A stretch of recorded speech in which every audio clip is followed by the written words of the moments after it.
Hey everyone, Nigel and Luke here, and welcome to Crime Zone.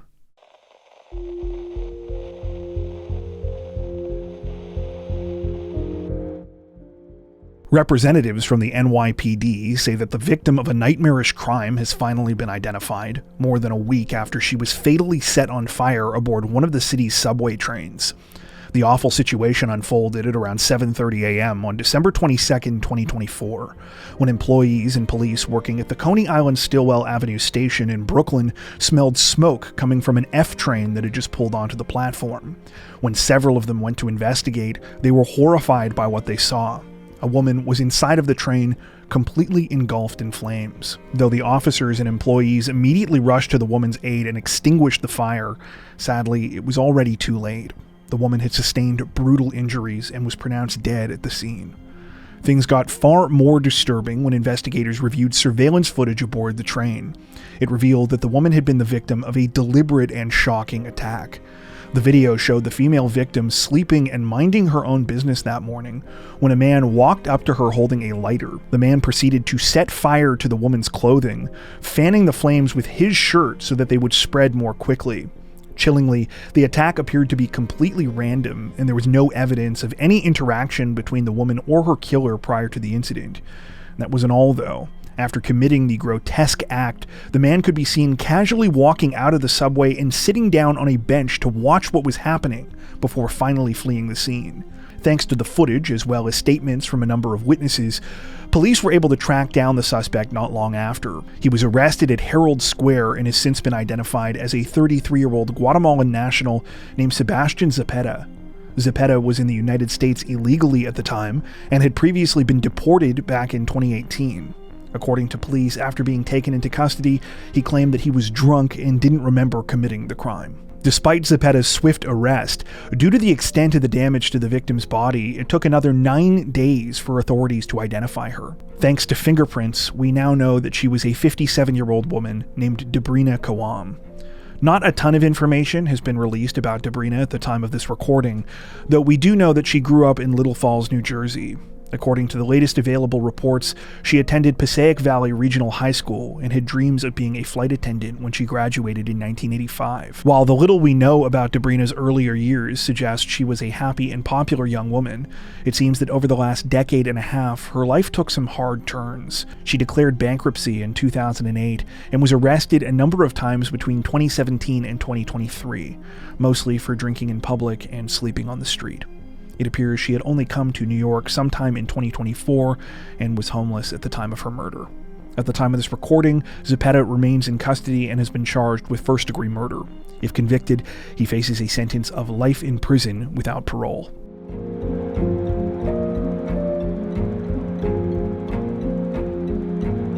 Authorities in Jefferson County, Missouri say that they are investigating the aftermath of a holiday tragedy after a man was allegedly shot and killed by his own father last week while trying to de-escalate a terrifying family dispute. The situation began shortly before 9 p.m. on December 24th when police were called to a residence in the community of High Ridge with reports of a violent incident. They were contacted by a woman named Caitlin who told them that her fiancé, 26-year-old Kevin Ward, had just been shot in the head.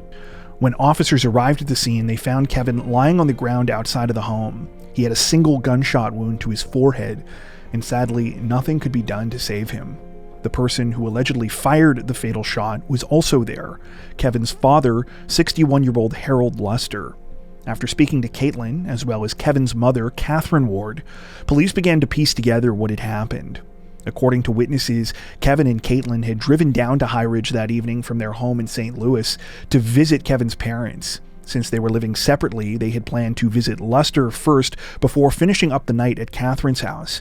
It was supposed to be an exciting holiday season for the couple. Not only were Kevin and Caitlin engaged to be married, but Caitlin was several months pregnant with their first child.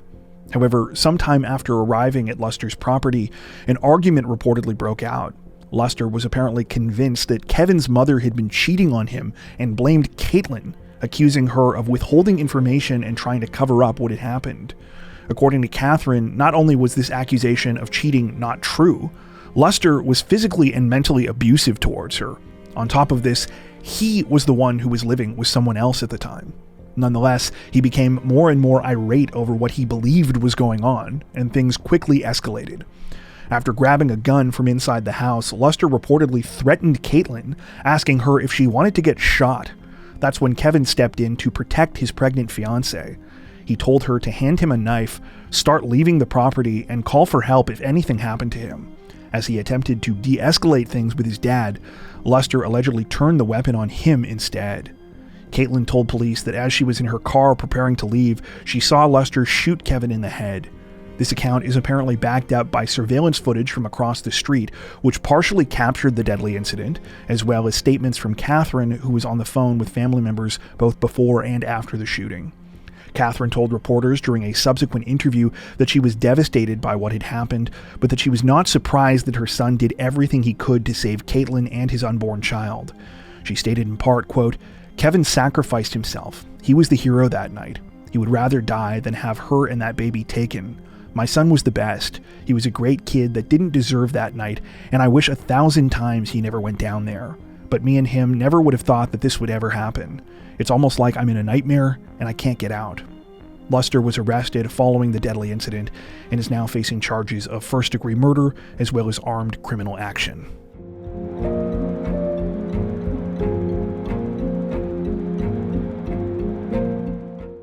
Authorities in Tarrant County, Texas say that a 22-year-old local woman was put through a harrowing ordeal last week when she was the victim of a violent kidnapping at the alleged hands of a chilling and unrepentant attacker.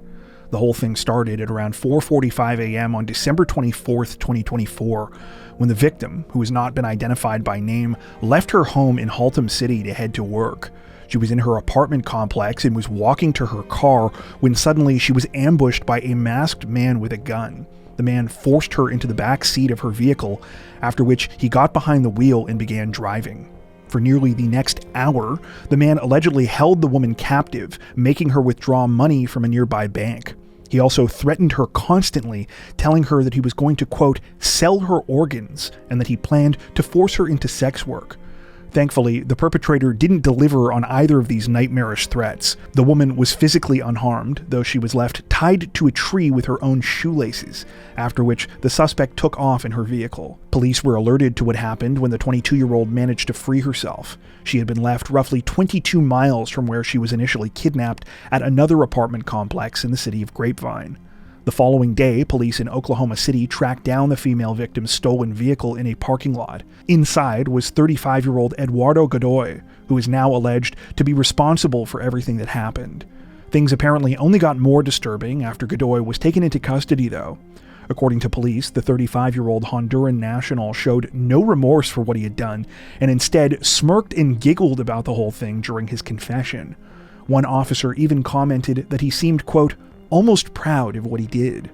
Godoy now faces charges including aggravated kidnapping, aggravated robbery, unauthorized use of a vehicle, and use of a firearm while committing a felony. The 35-year-old is reportedly in the U.S. illegally and also has an active immigration and customs enforcement detainer hold. Several sources state that he has been arrested before for similar crimes and admitted to being affiliated with a gang back in Honduras. At the time of this recording, he remains in custody.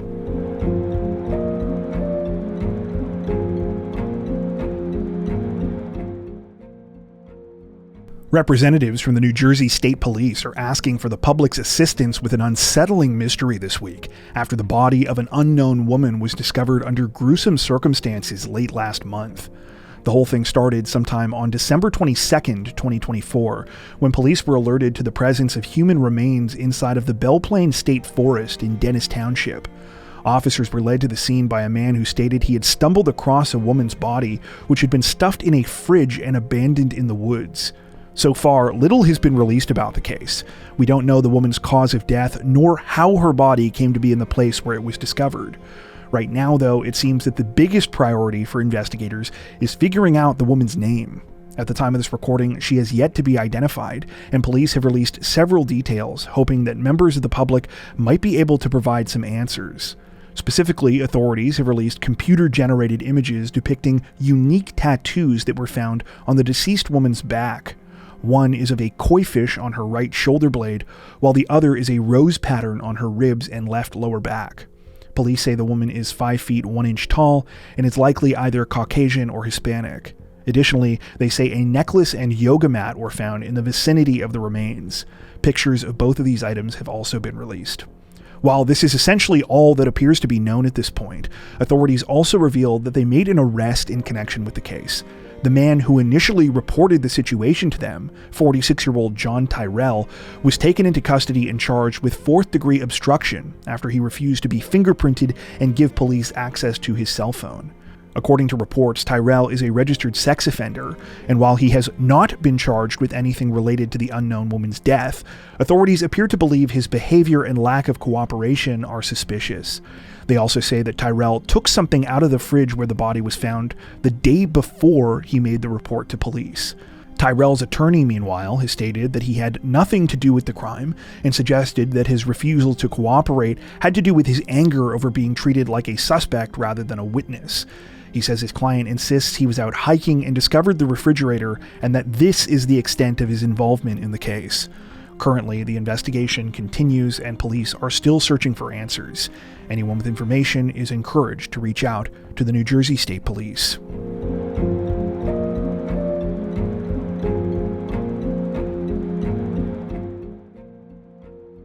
Authorities in the city of Loveland, Colorado say that a would-be thief was left red-faced and empty-handed last month after he attempted to rob a bank, only to be foiled by his own bad handwriting. The whole thing took place shortly before 5 p.m. on December 17, 2024, at the First National Bank on North Lincoln Avenue. It began when the unknown male suspect approached the counter and handed one of the tellers a note. The employee attempted to read what was written on the piece of paper. However, the handwriting was almost completely illegible. At the same time, the man was becoming visibly frustrated. The man soon got so fed up that he simply turned around and hurried out of the bank. It was only at this point that the teller realized the man had allegedly been trying to carry out a robbery. Because of how strangely everything played out, the suspect was already gone by the time police were called and arrived at the scene. Thanks to surveillance cameras, though, images of the man have since been released in the hopes that he can be identified. At the time of this recording, it appears that authorities are still searching for the man and are asking for anyone who might recognize him to please come forward. Anyone with information is asked to contact the Loveland Police Department.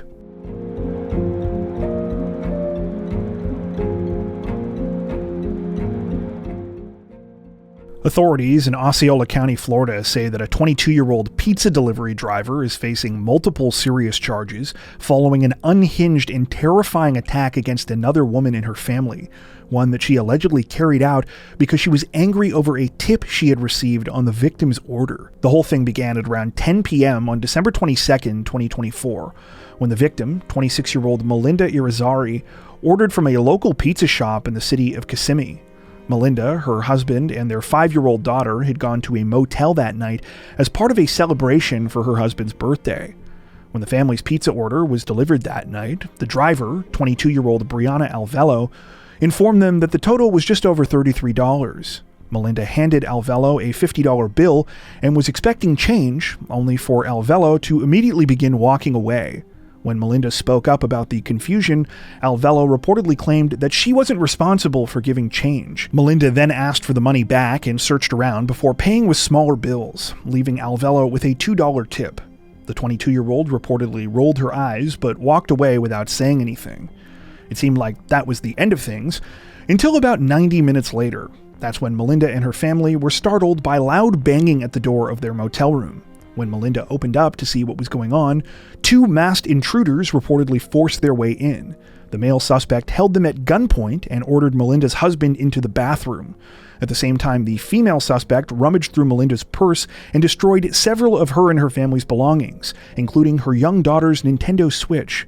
The female intruder then pulled out a knife and stabbed Melinda at least 14 times before both suspects fled the scene.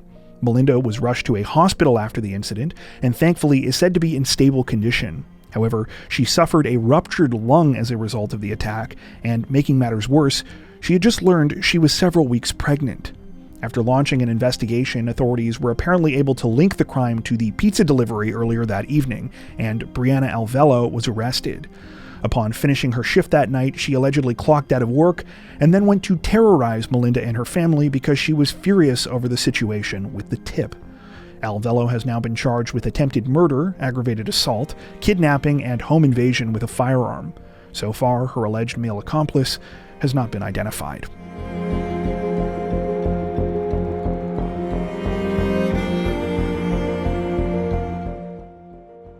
Authorities in Las Vegas, Nevada say that they are investigating a disturbing New Year's Day act of violence as a possible terror attack this week after a decorated military veteran took his own life inside of a rented truck full of explosives shortly before the vehicle detonated and caught on fire.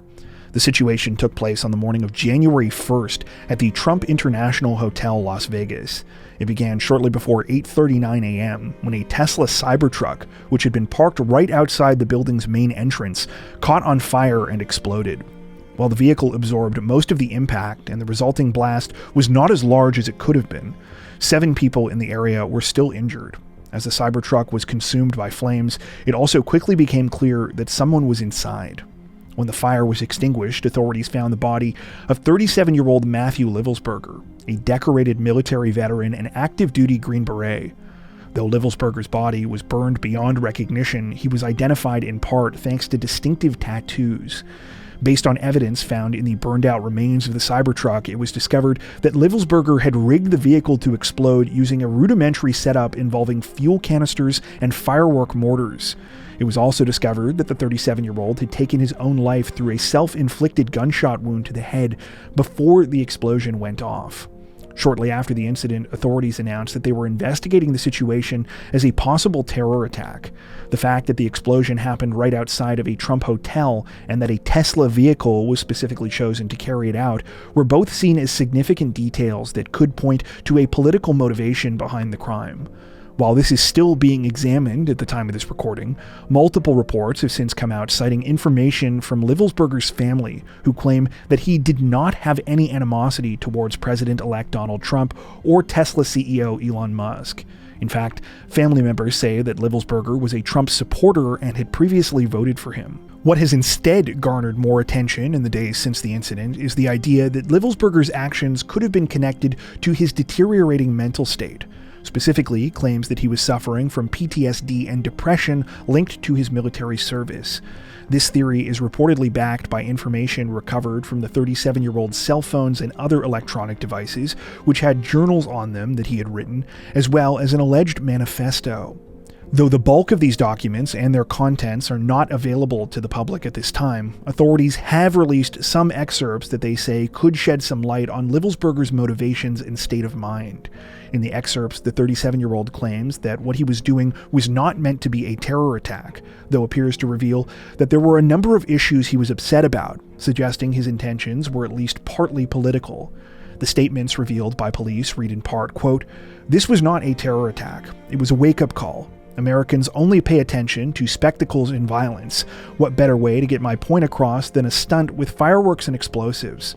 Why did I personally do it now? I needed to cleanse my mind of the brothers I've lost and relieve myself of the burden of the lives I took. We are the United States of America, the best country of people to ever exist, but right now we are terminally ill and headed towards collapse." That being said, nothing about the case appears to be simple or straightforward. For example, though much of what's been reported on refers to Livelsberger's struggles with PTSD, in part of the manifesto, which he reportedly sent to a retired Army intelligence officer before his death, he apparently writes about being surveilled by intelligence agencies due to his knowledge of war crimes and classified government information, and talks about his intentions to escape across the Mexico border. Still, other sources point out that in the lead-up to the incident, Livelsberger's personal life appeared to be in significant turmoil. His relationship with his second wife ended just 6 days before the attack, after alleged arguments between them over infidelity. Livelsberger reportedly rented the Tesla Cybertruck through the car-sharing app Turo shortly after all of this happened in Colorado Springs, before eventually driving to Las Vegas. At the time of this recording, few clear answers are available, though officials say the situation remains under investigation.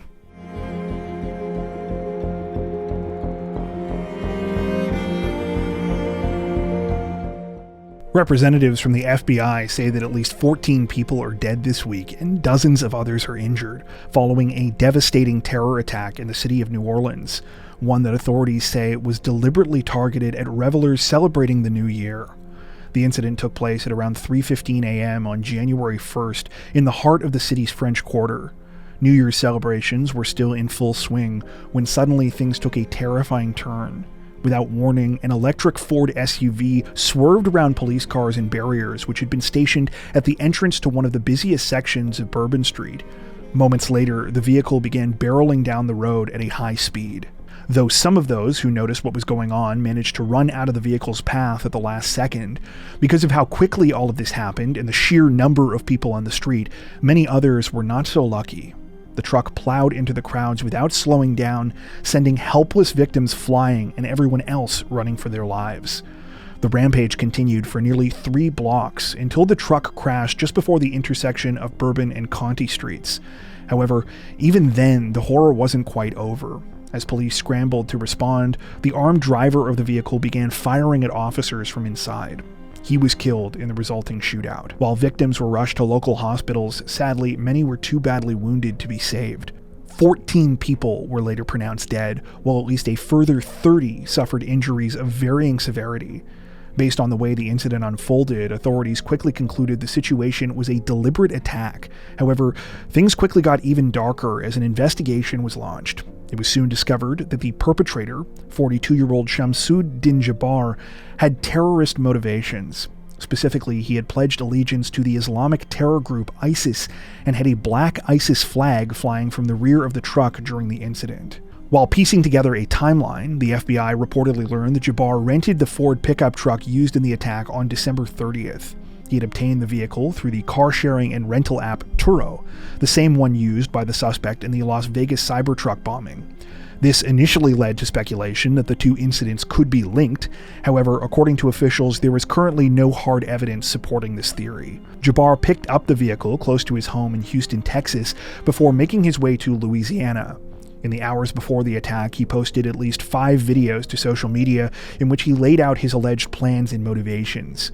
This reportedly included statements in which he admitted his initial idea was to carry out violence against family and friends.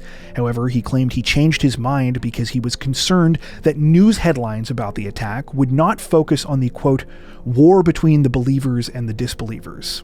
Authorities say that they are still investigating the exact circumstances under which Jabbar became radicalized, though we do know that he was a U.S. citizen who was born in Texas and grew up there. According to the man's brother, he was a Muslim for most of his life, but left the religion for many years, only recently returning to any kind of faith. This apparently tracks with what the FBI uncovered, as they say Jabbar proclaimed his support for ISIS a few months back, and was not known to authorities prior to this week's attack. In fact, he had previously served in the U.S. military, after which he had gone on to have a successful career. That being said, Jabbar's brother speculated that financial difficulties and a recent divorce may have contributed to his radicalization. Perhaps even more disturbing is the fact that this week's incident could have been even worse. In addition to the weapons Jabbar was carrying at the time of the vehicle ramming, police recovered 2 improvised explosive devices from the surrounding area, which he allegedly left in coolers. A device believed to be a remote detonator was found in the pickup truck, though authorities were able to safely dispose of both IEDs. At the time of this recording, the situation is still very much under investigation, and new information is being released daily. So far, not all of the victims have yet been publicly identified. However, we do know the names of most of the deceased. Adding to the tragedy, many of them were young adults who were just starting their lives and careers. The situation is still developing. Before we wrap up, we'd like to take a second to give a huge shout out to everyone who has made it this far into the video. Seriously, thank you so much for watching.